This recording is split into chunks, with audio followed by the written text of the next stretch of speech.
From Montana's news leader, this is the MTN Noon News.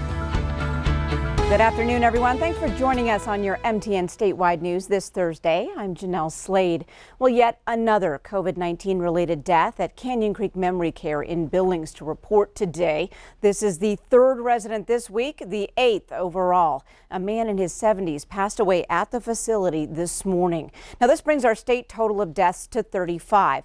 Active cases across Montana have reached 1,081.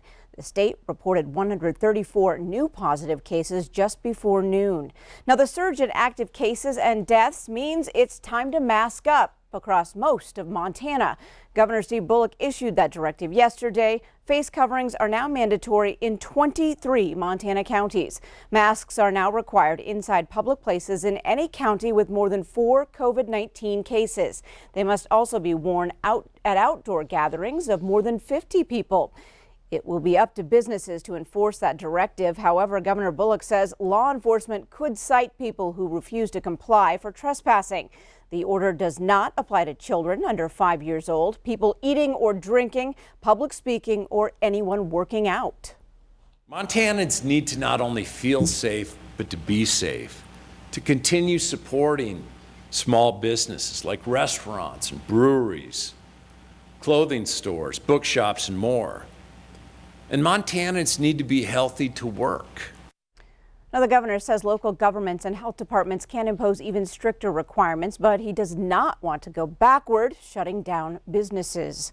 Well, this afternoon in Wyoming, another death has been reported. A Sweetwater County woman who was identified previously as one of Wyoming's laboratory confirmed cases. There are now 23 coronavirus related deaths, more than 1,600 lab confirmed cases, and 380 probable cases in Wyoming.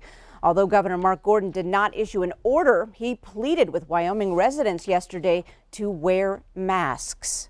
Well, it's time now to check in on the weather scene. Good afternoon, Ed. It's beautiful out there. It is. It's recovered nicely since we were really chilly yesterday in portions of southern Montana and northern Wyoming. Check out these temperatures as we set record lows in those areas I have circled: Livingston, Yellowstone Lake, Graybull, Worland, Wyoming. All record cold temperatures, and you can see those 30s that were also around Bozeman, Butte, Dillon, and only 37 to get the morning started yesterday. But we had a nice recovery by later in the afternoon. Highs yesterday afternoon were mainly in the upper 70s to mid 80s, even some low 90s where we had record cold temperatures first thing in the day. Now we're looking at temperatures already in the 70s and 80s and promising to be even a hotter afternoon. We'll show you more of the swing in the temperatures coming up in a few minutes. All right. Thanks so much, Ed. Well, the community of Gardiner is stepping up to help its neighbors who lost homes and businesses in a massive Tuesday night fire. That fire sparked in the Two-Bit Saloon and burned down at least 4 other buildings, including some apartments. Local grocery stores and restaurants donated food and Gatorade to first responders. And Xanterra, the company that runs the hotels and lodging within Yellowstone National Park, made sure those affected had towels and toiletries. Now, the intersection by the park entrance remains closed today. The local sheriff says it could remain that way for some time. Well, in Bozeman, the final touches are being put on a rebuilding project 11 years in the making. Back in 2009, a gas explosion took out several buildings on Main Street. 4 different structures have been built in their place, and now the last restoration project is almost complete. A new building called the Osborne will open later this summer. Now, the owner says the decades-long rebuild serves as a reminder of the community's determination. It's just another testament to the strength of downtown, the strength of the Bozeman community. It shows a really high level of trust in the amazing community we have and the very high quality downtown we have. So I think it's a positive sign of Bozeman's strength and the importance of downtown to the community, and we're really excited. Now, the Osborne will house local restaurants as well as private office suites. In court news, a Stevensville man who admitted to killing his own mother and the mother of his children will spend the rest of his life in prison. On March 10th, 47-year-old Tiffany Green Slade and 25-year-old Marissa Wall were found murdered. Logan Christopher was arrested in Missoula after leading police on a high-speed chase on the night of the homicides. Christopher received 3 life sentences plus 2 10-year sentences for those crimes. His father currently has custody of the children and told the courtroom they were doing well. Democratic Governor Steve Bullock has shown himself to be an impressive fundraiser in his challenge of Republican U.S. Senator Steve Daines, but Daines is no slouch either when it comes to raising campaign cash. And in Montana's U.S. House race, Democrat Kathleen Williams continues to hold the fundraising lead over Republican Matt Rosendale. Let's take a look. Daines reported this week that he raised $5 million in the past 3 months. That pushes his overall re-election campaign total to almost $13 million, and he had $7.1 million left to spend as of July 1st. Now, Bullock raised $7.7 million during the same period and had $7.4 million left at the start of this month. In the House race, Williams has raised $2.4 million so far and had about $1.6 million in the bank. Republican Rosendale's campaign has racked up $1.9 million in fundraising so far and had $1.2 million left to spend on July 1st. Well, recent polling shows both races are expected to be very close.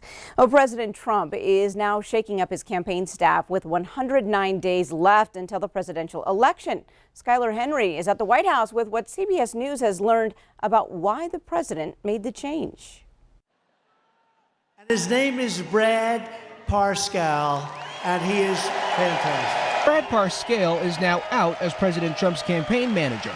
The president announced on Twitter that Bill Stepien will take over as campaign manager and Parscale will go back to leading the digital strategies. The only thing that shifted was Donald Trump simply asked Bill to steer the ship and Brad to man the guns. CBS News has learned Parscale's fate was sealed after about 6,000 people showed up to last month's campaign relaunch in Tulsa. We begin our campaign. President Trump wanted a large crowd for next month's convention as well, but the RNC announced it is cutting back on the Jacksonville festivities because of Florida's spike in coronavirus cases. People want to get out of their homes. They want to do it, though, in a safe manner.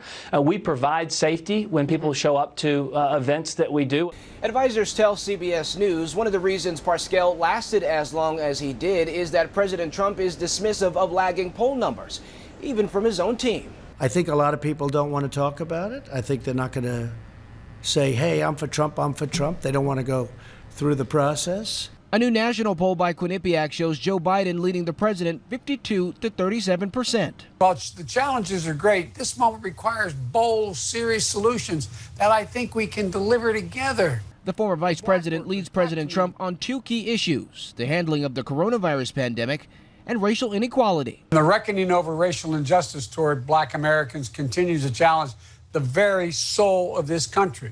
Biden is calling for national standards for police use of deadly force and a National Police Oversight Commission. Skylar Henry, CBS News, the White House. Now, President Trump has declared himself as the law and order president, and his campaign is trying to tie Vice President Biden to the defund police movement, which Biden himself says he does not support.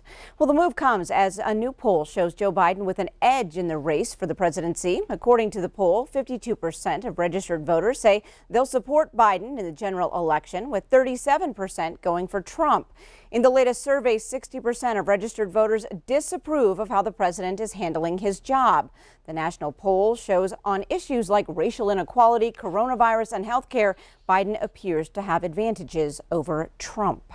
Still ahead on your noon news, we check out the inspiration behind some beautiful handmade masks by a Chippewa Cree tribe member. But first, meteorologist Ed McIntosh has your full statewide forecast.